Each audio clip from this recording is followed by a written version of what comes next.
So very often people are sensitive, tuned in. It comes natural to them to be aware of other people. They can put themselves in someone else's shoes easily.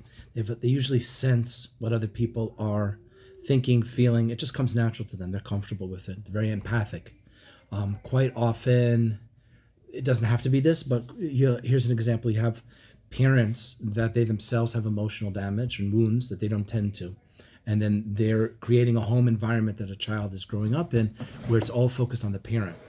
A healthy home is one in which the parents are attuned into the child, present for the child, encouraging the child, trying to anticipate the children's needs. Especially, you see a young child can't speak, can't even communicate, can only cry.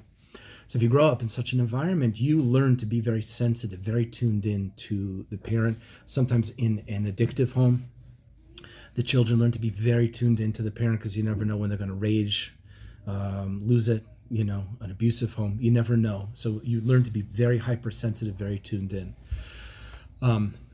Why is that an issue? It's an issue because that's their entire source of safety, security, validation, reassurances. I'm going to be a people pleaser.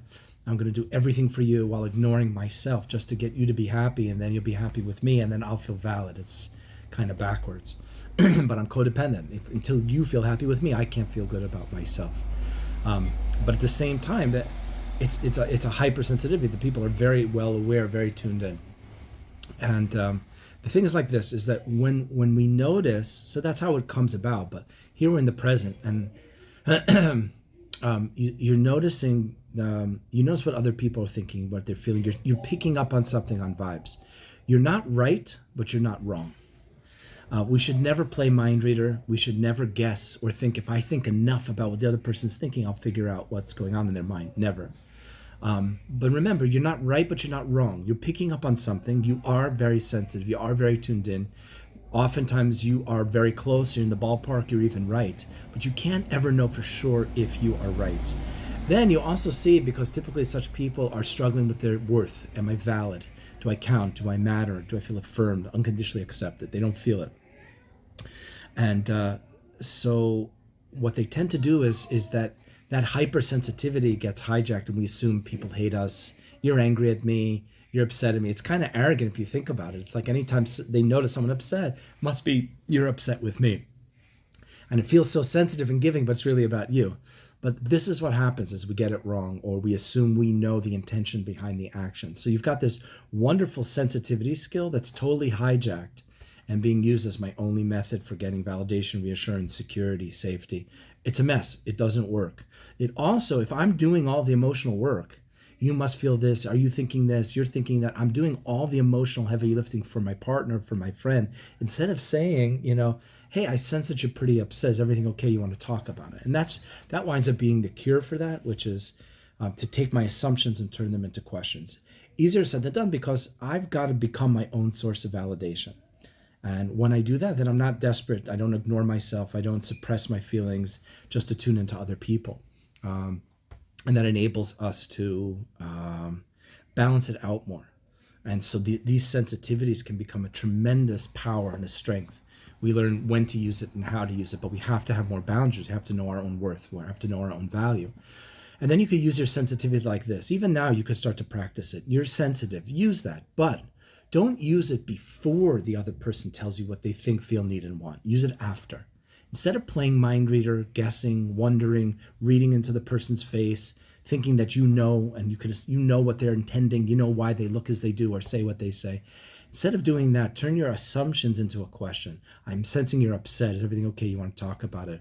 You made a face. Everything all right? Anything you want to talk about? So you're not right, but you're not wrong. So present it as a question. Just don't keep stuck in your mind that if I think about it enough times, I'll somehow divine exactly what this person is thinking. Don't beat yourself up that way. Yes, you need to be practicing validating yourself, developing your own sense of worth and value, and that comes from tuning into what you feel, using a feelings chart. Check out my other videos. You have to practice showing up and hearing yourself, treating yourself as of worth and value, that you're worth the time to tune into what you feel. But so what you can shift is use your amazing sensitivities after the person is shared. I'm upset, I'm angry, I'm hurting, I'm this, I'm that, I'm the other thing. Great. Now I'm going to use my sensitivity to be a good partner to you, to talk to you, to communicate with you, to connect with you. It's a strength. These are beautiful strengths. Being sensitive, being empathic, being aware, or sensing what other people are going through is a wonderful skill, and the people in your life are really lucky. But it's got to be with balance. Until there's balance, until you can say no, until you can ask for your needs, until you can know your worth independent of what everyone else is saying around you, until your validation and unconditional acceptance and self-worth is independent of others, you're emotionally independent, you are building up your own inner sense of worth. Until that time, it's your sensitivities are hijacked as this tool to please other people, to get them to be happy with you, or to control their reactions so that you can feel safe. So we need to validate ourselves, but then we want to switch. We want to use that massive sensitivity after someone has shared with us. Turn your assumptions, your sensitivities into questions. Invite the person to connect and communicate with you. Sometimes when you put it out there, hey, you look like, I'm getting the sense that you're feeling off or upset or down or frustrated with something. A lot of times people go, wow, how'd you pick up on that? You're right. I guess it's safe to share that with you.